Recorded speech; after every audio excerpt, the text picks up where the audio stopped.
रुकिए, क्या आपको भी क्लास 11th में ट्रिग्नोमेट्रिक ग्राफ्स में उनके फंक्शंस में प्रॉब्लम हो रही है? आपको ये नहीं पता चल पा रहा है कहाँ रेंज है, कहाँ डोमेन है, कैसे ग्राफ ड्रॉ करना है? तो कोई बात नहीं, आज की इस वीडियो में हम डिस्कस करने वाले हैं ग्राफ्स ऑफ ट्रिग्नोमेट्रिक फंक्शन। तो वेलकम है आप सभी का आपके अपने चैनल मैथ मास्टर इंडिया में। तो बिना किसी देरी के स्टार्ट करते हैं। सबसे पहले बेसिक्स से चलते हैं। देखो, रेंज और डोमेन हमें अगर पता चल गया तो ग्राफ बनाना मुश्किल नहीं है। रेंज हमारे y एक्सिस पे y एक्सिस की वैल्यूज रहती है और डोमेन हमारी x एक्सिस की वैल्यू रहती है। इतनी बात आप याद रखना। दूसरी बात, अब देखो, ये एक हमारे पास यूनिट सर्कल है, ये बात हमारी एनसीईआरटी में भी है। देखो, ये जो मेरे पास पहला वाला कोऑर्डिनेट क्या रहते हैं, मेरे पास x और y कोऑर्डिनेट्स रहते हैं। तो ये जो x वाली मेरे पास रहती है वैल्यू, ये मेरे पास cos की वैल्यू रहती है और y वाली sin की वैल्यू। इतनी बात आपको याद रहनी चाहिए, ठीक है। तो यहाँ पर मेरे cos और sin की वैल्यू 2 पाई पे रिपीट होती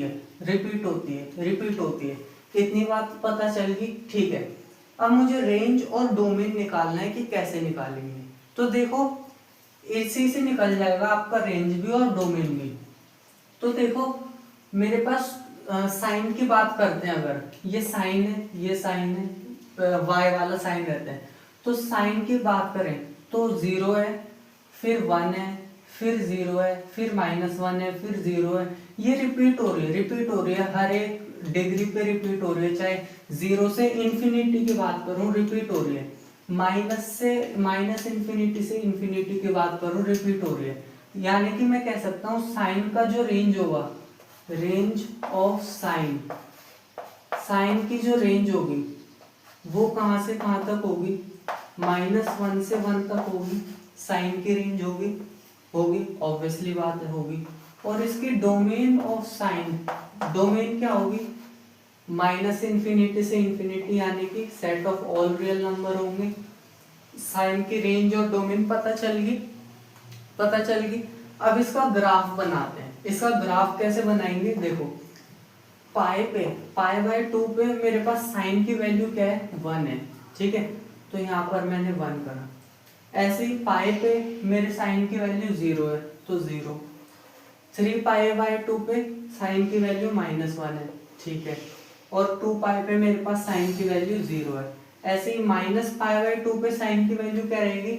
यहाँ पर बहुत ध्यान देने वाली बात है। देखो, एक फॉर्मूला होता है sine -x equals to -sin x, ठीक है, -sin x। ये बात याद रखना, sin -x is equals to -sin x रहता है। तो फिर यहाँ पर साइन की वैल्यू नेगेटिव आ गई तो माइनस में वैल्यू आएगी।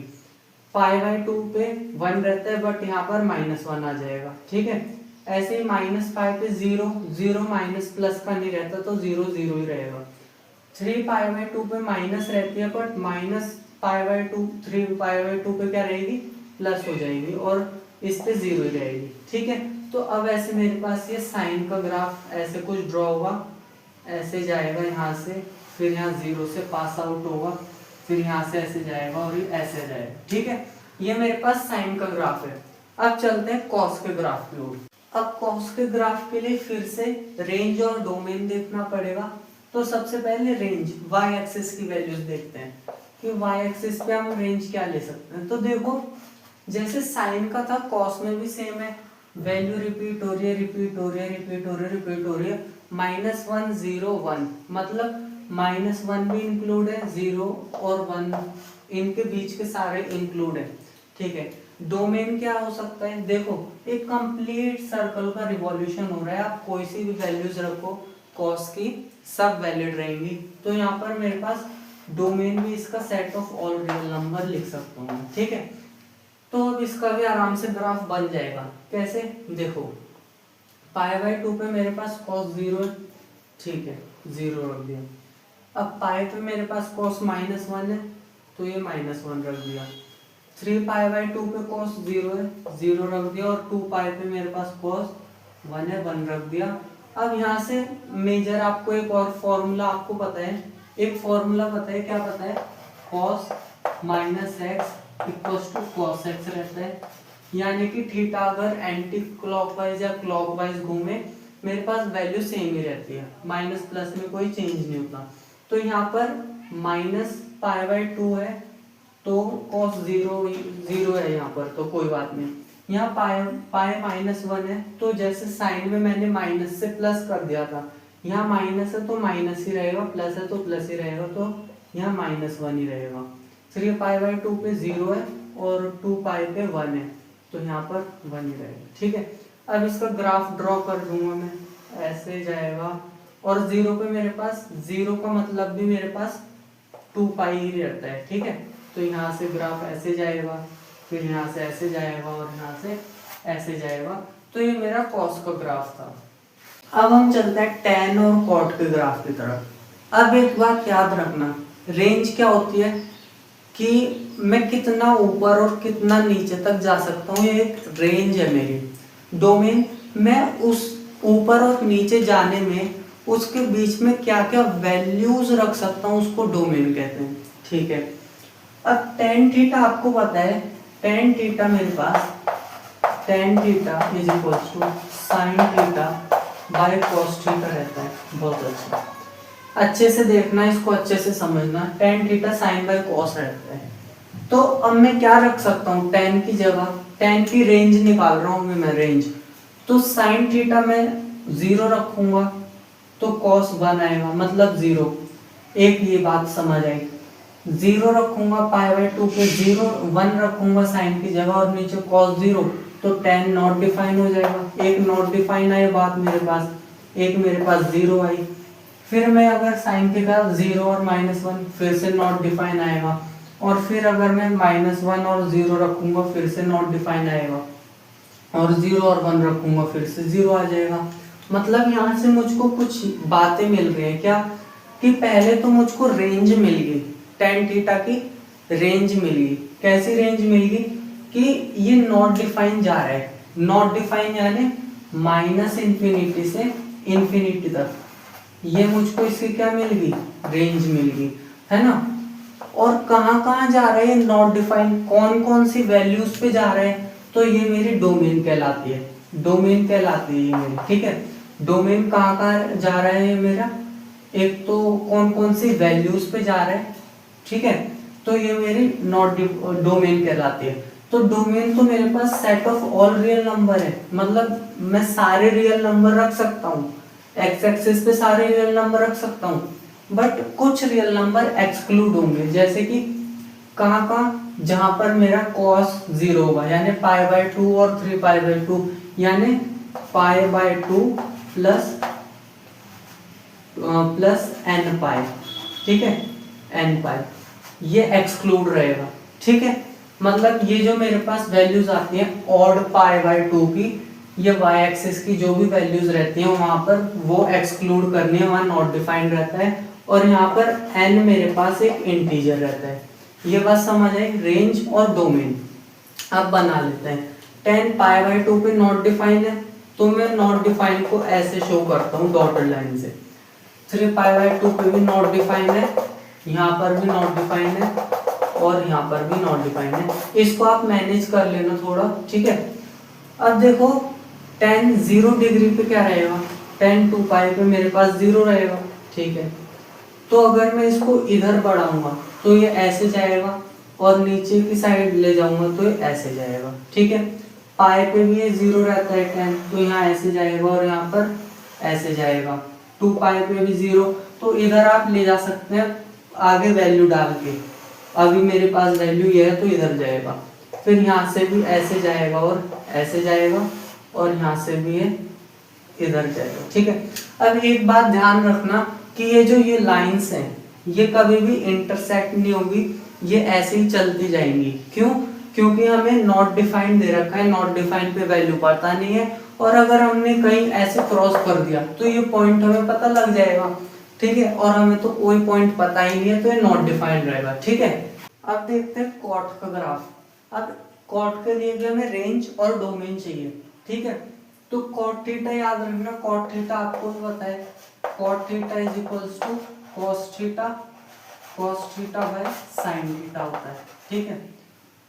तो cos theta by sin theta होता है, तो इसकी रेंज क्या हो जाएगी, रेंज क्या हो जाएगी, देखो इसकी रेंज में माइनस इन्फिनिटी से इन्फिनिटी रहती है। कैसे, मैंने अगर 1/0 रखा तो नॉट डिफाइन होगी वैल्यू, 0/1 रखा तो 0 होगी, -1/0 रखा नॉट डिफाइन, 0/-1 0 रहेगी। मतलब कि 0 भी तो नॉट डिफाइन के बीच में ही आ रहा है ना, तो इसकी वैल्यू की रेंज क्या होगी, -इन्फिनिटी टू इन्फिनिटी। और एक बात और, यहाँ पर मैंने कर्व ब्रैकेट क्यों लगाए, क्योंकि हमें इन्फिनिटी की वैल्यू पता नहीं है, ठीक है। जो वैल्यूज हमें पता रहती है उनमें, और जो इंक्लूड रहते हैं उनमें स्क्वायर ब्रैकेट लगते हैं, ठीक है।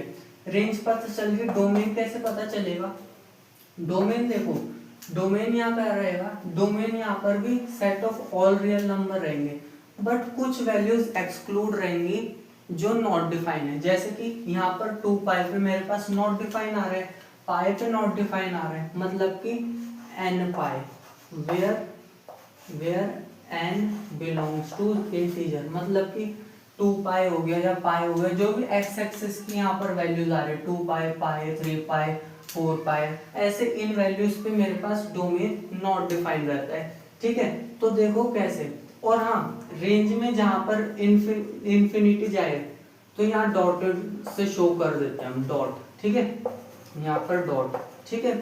अब देखो, एक तो पाई पे डॉट जा रहा है मेरा, पाई पे नॉट डिफाइन जा रहा है, 2 पाई पे नॉट डिफाइन जा रहा है, यहाँ पर नॉट डिफाइन है, यहाँ पर -पाई पे नॉट डिफाइन है, और इस पे भी नॉट डिफाइन है, ठीक है। अब मेरे पास कॉट पाई/2 पे क्या है, 0 है, ठीक है। कॉट पाई/2 पे क्या रहेगा, 0 रहेगा मेरे पास, ठीक है। तो इसका ग्राफ ऐसे बनता है, इधर को जाएगा और इधर को जाएगा, ठीक है। इसमें ये बात याद रखना, 3 पाई/2 पे भी 0 रहता है, इधर को जाएगा और इधर को जाएगा। -पाई/2 पे भी 0 रहता है, इधर को और इधर को, और यहाँ भी 0, तो ये ऐसे और ऐसे। कॉट का हमारा ग्राफ कुछ ऐसा रहेगा। अब चलते हैं कोसेक और सेक पे। अब चलते हैं कोसेक के ग्राफ पे। अब देखना, कोसेक के लिए आपको एक चीज पता होगी, cosec theta is equals to 1/sin theta, ये बात पता है। अब यहाँ से रेंज निकालने की कोशिश करते हैं, रेंज क्या हो सकती है इसकी। देखो 1/sin थीटा है, यानी कि यहाँ पर 2 पाई पे मेरे पास ये 1/0 यानी कि नॉट डिफाइन, एक नॉट डिफाइन आ गया, एक मेरे पास 1 आ गया, 1/1 1 आ गया, एक फिर से नॉट डिफाइन, और 1/-1 मतलब यहाँ से मुझको इसकी रेंज क्या पता चल रही है कि 0 नहीं आ रहा है, 0 तो एक्सक्लूड है, पर यहाँ से -इन्फिनिटी जा रहा है। देखो नॉट डिफाइन का मतलब होता है -इन्फिनिटी से इन्फिनिटी तक, ठीक है। यहाँ पर मेरे पास -इन्फिनिटी आ रहा है, यहाँ पर मेरे पास 1 आ रहा है, यहाँ पर मेरे पास +इन्फिनिटी आ रहा है, यहाँ पर मेरे पास -1 आ रहा है, पर 0 नहीं आ रहा। तो इसको मैं ऐसे लिखता हूँ, हमने सेट्स पढ़ा है ना, सेट्स पढ़ा है ना, तो देखो क्या होता है यहाँ पर ये मेरे पास, सॉरी, इसको कर्व ब्रैकेट में -इन्फिनिटी और -1, ठीक है, -1 को ऐसे इंक्लूड रखता हूँ, इनका यूनियन करता हूँ 1 और इन्फिनिटी तक, ठीक है। बात समझ आई, इनका यूनियन कर दिया, बट यहाँ 0 एक्सक्लूड है, समझ आ गया, समझ आ गया, ठीक है। और इसका डोमेन क्या हो जाएगा, डोमेन देखना, set of all real number रहेगा domain, set of all real number exclude, यहाँ पर मेरे नॉट डिफाइंड वैल्यू किस किस पे आ रही है, एक 2 पाई और पाई पे, ठीक है। n पाई एक्सक्लूड रहेगा, n पाई एक्सक्लूड रहेगा, जहाँ n मेरा एक इंटीजर है। जो कॉट और कोसेक का जो डोमेन रहता है वो सेम रहता है। ये बातें समझ आ गई, ठीक है। अब चलिए स्टार्ट करते हैं, ठीक है। तो पाई पे और 2 पाई पे मेरा यहाँ पर कोसेक नॉट डिफाइन रहते हैं, कोसेक का ग्राफ है, ठीक है। यहाँ पर नॉट डिफाइन और यहाँ पर नॉट डिफाइन, ठीक है। अब देखो -1 और 1 इंक्लूड है ना, -1 और 1 इंक्लूड है, यानी मैंने -1 और 1 इंक्लूड रख रखा है, यहाँ -1 है, ठीक है। अब देखो पाई बाय 2 पे मेरे पास कोसेक क्या रहता है, पाई बाय 2 पे 1 रहता है, ठीक है। ये साइन की वैल्यू है ना, अपॉन में कर दो तो 1 ही रहेगा। और ये क्या रहता है, इसकी रेंज कहाँ तक रहती है, यहाँ से इन्फिनिटी तक, मतलब नॉट डिफाइंड, ठीक है। रेंज नॉट डिफाइंड, अगर 1 पे इन्फिनिटी तक जाती है, -1 पे माइनस इन्फिनिटी तक, ठीक है। अब 3 पाई बाय 2 पे मेरे पास क्या रहेगा, -1 रहेगा, तो -1 में इसकी रेंज क्या रहेगी, ऐसे जाएगी नीचे नॉट डिफाइंड तक, ठीक है। ऐसे ही -पाई बाय 2 पे, अब देखो जब sine -x equals to -sin x रहता है तो कोसेक -x भी कोसेक x रहेगा, ठीक है। तो पाई बाय 2 पे तो 1 है, पर पाई बाय 2 पे -1 रहेगी इसकी, ठीक है। तो ये भी ऐसे जाएगा, ऐसे जाएगा, ठीक है। और 3 पाई बाय 2 पे -1 है, तो -3 पाई बाय 2 पे +1 हो जाएगा, और इसकी रेंज कहाँ तक है, इन्फिनिटी, ठीक है। कोसेक का ग्राफ समझ आ गया। अब हमारा आज का लास्ट ग्राफ है सेक। सेक का ग्राफ कैसे बनाना है, तो सबसे पहले आपको पता है sec theta is equals to 1 cos theta, यही होता है, ठीक है। तो अगर मैंने ये cos थीटा है, 1/1 रखा 1 आया, 1/0 रखा नॉट डिफाइन आया, ये माइनस में भी हो सकता है प्लस में भी, 1/-1 रखा -1 आया, 1/0 रखा नॉट डिफाइन आया। यानी मैंने पाया कि इसकी जो रेंज है, जो वैल्यूज है, वो -इन्फिनिटी टू इन्फिनिटी जा रही है, जहां पर 1 और 1 इंक्लूड है, 1 और 1 तो आ रहा है ना, पर 0 कहीं से कहीं नहीं दिख रहा, ठीक है। तो यहाँ पर इसकी रेंज भी क्या हो जाएगी, इसकी रेंज भी क्या हो जाएगी, -इन्फिनिटी और -1, जहाँ -1 इंक्लूड है, इनका यूनियन हो जाएगा 1 और इन्फिनिटी, ठीक है। आई बात समझ। इसको और मेथड से भी जैसे लिखना हो तो लिख सकते हैं, जैसे कि -इन्फिनिटी इन्फिनिटी और -1 इंक्लूड है बट 0 एक्सक्लूड कर सकते हैं, ठीक है। जैसे, ठीक है। अब लिख सकते हैं डोमेन। डोमेन यहाँ पर मेरे पास क्या है, set of all real number minus कहाँ नॉट डिफाइन आ रहा है, यहाँ y एक्सिस वाली वैल्यूज पे, यानी कि पाई बाय 2 प्लस n पाई, और यहाँ पर n किससे बिलोंग करते हैं, इंटीजर से, ठीक है। आप समझ गए होंगे ये किससे मिलता जुलता है, किससे मिलता जुलता है, 10 का जो हमारे पास डोमेन था उसी से। अब बस ग्राफ ड्रॉ करना है, ग्राफ ड्रॉ कर देते हैं। पाई बाय 2 पे मेरे पास, पाई बाय 2 पे नॉट डिफाइन रहता है, तो जहाँ नॉट डिफाइन रहता है वहां पर पहले डॉटेड लाइन खींच देते हैं, यहाँ पर भी नॉट डिफाइन रहता है, यहाँ पर भी नॉट डिफाइन, और यहाँ पर भी नॉट डिफाइन, ठीक है। अब देखो मेरे पास पाई बाय 2 पाई पे क्या रहता है, 2 पाई नहीं, यहाँ से स्टार्ट करते हैं, 0 पे 1 रहता है, 0 पे 1 रहता है, यहाँ मेरे पास 1 है, यहाँ पर -1 है, ठीक है। 0 पे 1 रहता है ना, तो इसको अगर इस साइड ले जाऊंगा तो ये इधर जाएगी, इसकी रेंज इस साइड इधर, ये दोनों लाइन इंटरसेक्ट नहीं होनी चाहिए, बताया था, ठीक है। उसके बाद मेरे पास पाई पे क्या रहता है, -1, पाई पे -1 आ गया, इस साइड ले जाऊंगा तो रेंज ऐसे जाएगी, इस साइड रेंज मेरी ऐसे जाएगी, और 2 पाई पे मेरे पास फिर से 1 आ जाएगा, तो इसको मैं ऐसे शो कर सकता हूँ, ठीक है। ऐसे ही -पाई पे क्या आ जाएगी मेरी रेंज, पाई पे तो मेरी -1 थी, -पाई पे क्या 1 हो जाएगी क्या, नहीं।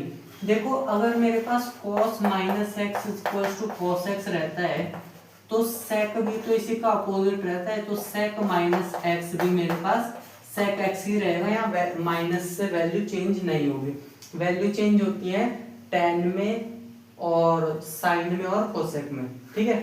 तो यहाँ पर मेरे पास -पाई पे भी -1 ही रहेगी, और ये मैं ऐसे ले जा सकता हूँ, ठीक है। रेंज इसकी -इन्फिनिटी जाएगी, और -2 पाई पे मेरी 1 ही रहेगी इसकी वैल्यू, और इसकी रेंज इन्फिनिटी तक, ठीक है। आई होप आपको ये ग्राफ समझ आए होंगे, बहुत कुछ सीखने को मिला होगा। मिलते हैं एक नई वीडियो के साथ, थैंक यू।